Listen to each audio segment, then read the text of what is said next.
King of conviction என காவல்துறையால் பாராட்டப்பட்ட அரசு தரப்பு கூடுதல் வழக்கறிஞர் கிருஷ்ணமூர்த்தி. தமிழ்நாடு சார்பு நீதிமன்ற வரலாற்றில் ஒரே ஆண்டில் 40க்கும் மேற்பட்ட குற்ற வழக்குகளில் குற்றவாளிகளுக்கு தண்டனை பெற்றுத்தந்த அரசு தரப்பு கூடுதல் வழக்கறிஞர் பி. கிருஷ்ணமூர்த்திக்கு பாராட்டுக்கள் குவிந்து வருகிறது.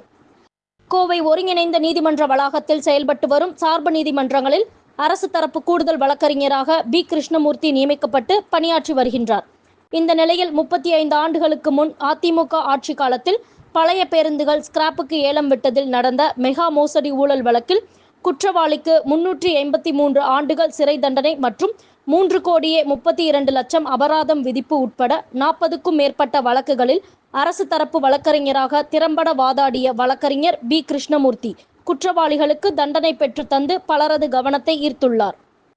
காவல்துறை உள்ளிட்ட அனைத்து தரப்பினரையும் ஒருங்கிணைத்து அரசு தரப்பு சாட்சியங்களை நீதிமன்றத்தில் முன்வைத்து திறம்பட வாதாடி குற்றவாளிகளுக்கு தண்டனை பெற்று தந்தமையால் மாநகர போலீஸ் கமிஷனர் சரவணசுந்தர் மற்றும் கோவை மாவட்ட காவல் கண்காணிப்பாளர் கார்த்திகேயன் உள்ளிட்ட காவல்துறை உயர் அதிகாரிகள் அரசு தரப்பு கூடுதல் வழக்கறிஞர் பி. கிருஷ்ணமூர்த்திக்கு பாராட்டு தெரிவித்து சான்றிதழ் வழங்கி கௌரவப்படுத்தினர். சார்பு நீதிமன்றங்கள் பெரும் முத்திரை பதித்த அரசு தரப்பு கூடுதல் வழக்கறிஞர் என்று புகழாரம் சூட்டிய காவல்துறை உயர் அதிகாரிகள் வழக்கறிஞர் பி. கிருஷ்ணமூர்த்திக்கு கிங் ஆஃப் கன்விக்ஷன் என்று புகழ் மாலை சூட்டியிருக்கின்றனர். நான் பதவி ஏற்ற காலத்திலிருந்து இதுவரையிலும் பார்த்தீங்கன்னா நான் 1987 கேஸ் எல்லாம் இருந்தது. இப்போ 2008க்கு முற்பட்ட வழக்குகள் எல்லாத்தையும் முடிச்சாச்சு. பல்வேறு பழைய காலகட்டங்களில் இருந்த வழக்குகள் எல்லாம் முடிச்சுட்டு வந்துட்டோம். இதில் என்னென்னா நீதித்துறையோட பங்கு மிகப்பெரிய பங்காக இருக்குது.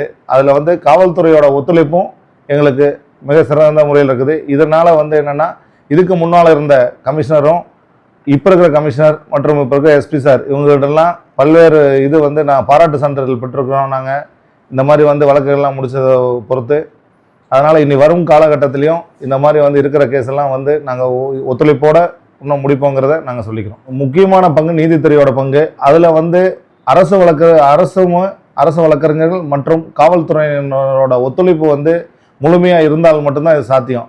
அதனால் இதெல்லாம் ஒருங்கிணைச்சு கொண்டு போய் செயல்படுத்தினா மட்டும்தான் இது சாத்தியம். வருங்காலங்களில் இது மாதிரி நடந்தால் குற்ற சம்பவங்கள் குறைய இது மிகப்பெரிய ஒரு வாய்ப்பாக இருக்கும்னு நான் சொல்கிறேங்க.